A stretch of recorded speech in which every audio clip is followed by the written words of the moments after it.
We're going to prep some buildings to put on the layout.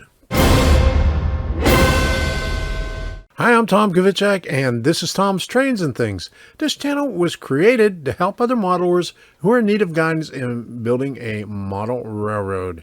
And we need buildings on that model railroad to make everything look better.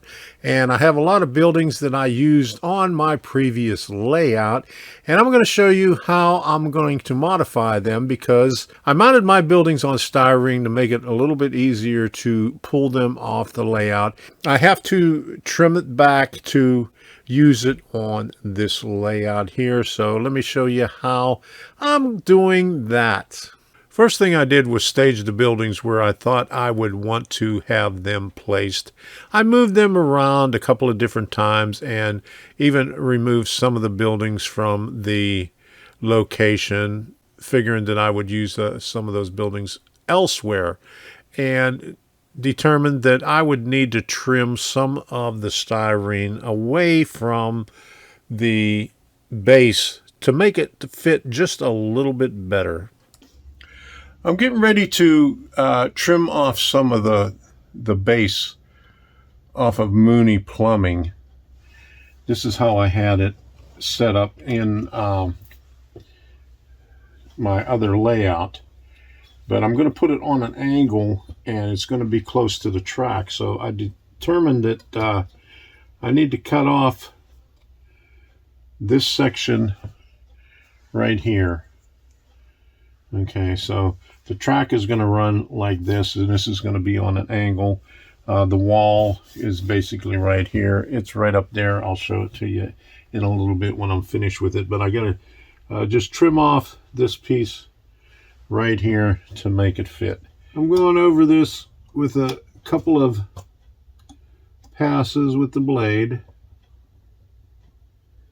and then I'll just be able to snap it off, hopefully.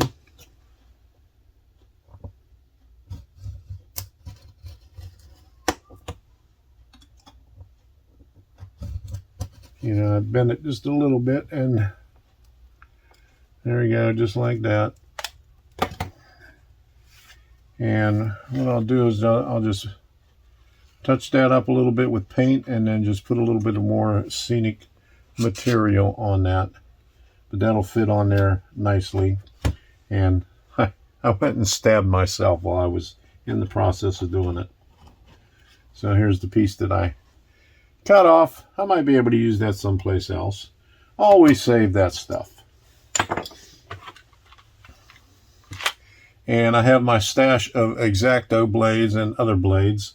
Every time that I would stop at a store, I would pick up a package of them. So Mooney Plumbing will be in that corner right there. I just have to put a little bit of scenic material around it. The building to the left of it is an old Roundhouse Building. It's a plastic building. It's very old. I must have built that about over 30 years ago. Now moving up here a little bit. This is the next section right here. This is some bar mills. This one is loose, but these other three buildings are on here. I'm going to have a crossing somewhere around in here. So the road's going to come over here. It'll probably be a dirt road on this side. I made the streets and sidewalks on some of the scenes narrower since they were further away from the viewing aisle. And you weren't able to tell how wide the streets or how wide the sidewalks were to begin with. And some of them were out of view or at an angle where you only saw them from a distance. So that's why some of the streets on here and some of the sidewalks on here are narrower than what you would normally see.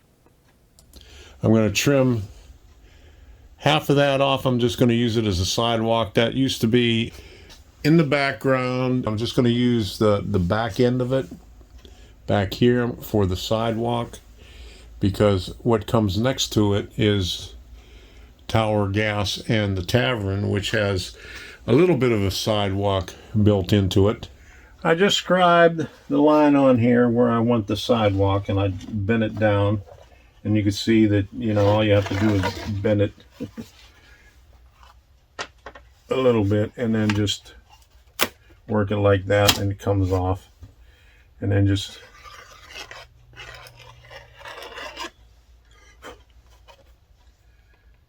scrape the flashing off there. And I'll just have to paint the edge of it, match the paint up with the concrete that I did there. I want to really get technical here. I could scribe maybe like a 6-inch line here to put a crease in there where the curb is. I did that on some of the sidewalks on Smedleyville, so I may do that on here too. So this will match up with Tower Gas. Let me bring that one down here. It's pretty close. It's a little bit wider, and I made it wider because of these steps right here. So let me put this over, put these two close together. They're not going to be butted up against each other, but they'll be pretty close. I'll have a little gap with some grass or some maybe a little alley right here. See how this one right here with Tower Gas is curved a little bit? I might curve this one the same way, and you can see that I scribed. Where's my blade? Since this is a driveway right here, I sanded that down just a little bit, but you can see right here there's a scribe line there for the curb going around there. So I might do the same thing, might curve this around like I did this one here, and then put scribe line scale 6 inches in. Everything is trimmed down, and this is basically where I want the buildings to go. I might tweak them just a little bit more before I actually put them in place, and then do the scenicking around them. What I'm working on now is the lighting, and I'll show you a little bit about it right here.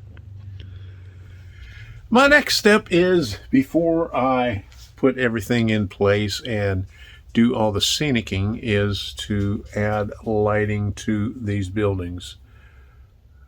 When I first put them in there, first built them, is before I decided to do lighting in buildings. So I have that one set up already. I have the holes for this one. I don't have the lights in it yet. I found these nice 12-volt lights. These are soft white. I have some bright white. I have some yellow, and I have some more yellow that I just got. Here's what they are. You get a pack of 50 of them. They're 12 volts. They already have the resistor installed in them, so you don't have to worry about anything. I have one hooked up onto the power supply right now. I'll just turn it on. And this is the warm white. So it puts out a really good light. Let me just put this in here like this and put it down near the bottom. I mean, it's not too bright, but you can even reduce the voltage by adding a resistor to it to make it a little bit dimmer. That's what they look like. This, like I said, this is the warm white. I had some older ones that I bought before we moved. These are similar. It's a different brand. But these are bright white. I might be able to use these outside someplace where I need a brighter light than this right here. And like I said, I bought some more yellow. that's what the next part of it is, adding the lighting to it. The hard part is soldering all the leads onto it, because I have all these pigtails right here for plugs. So once they're mounted on the layout, I could just you know, unplug them real easily like that. And so I got plenty of plugs to work with. Got 3 more packages right here. So I just have to make sure that I don't run out of shrink wrap, because I need the shrink wrap on it. On my previous layout, it was much easier to scenic the building and the surrounding area at the workbench rather than on the layout itself.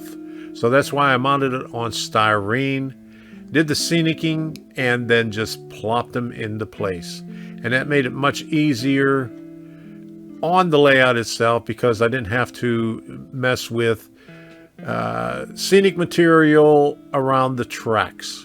Coming up shortly, we'll be showing you what the lighting looks like on these buildings and how everything looks on the layout once I get it scenicked.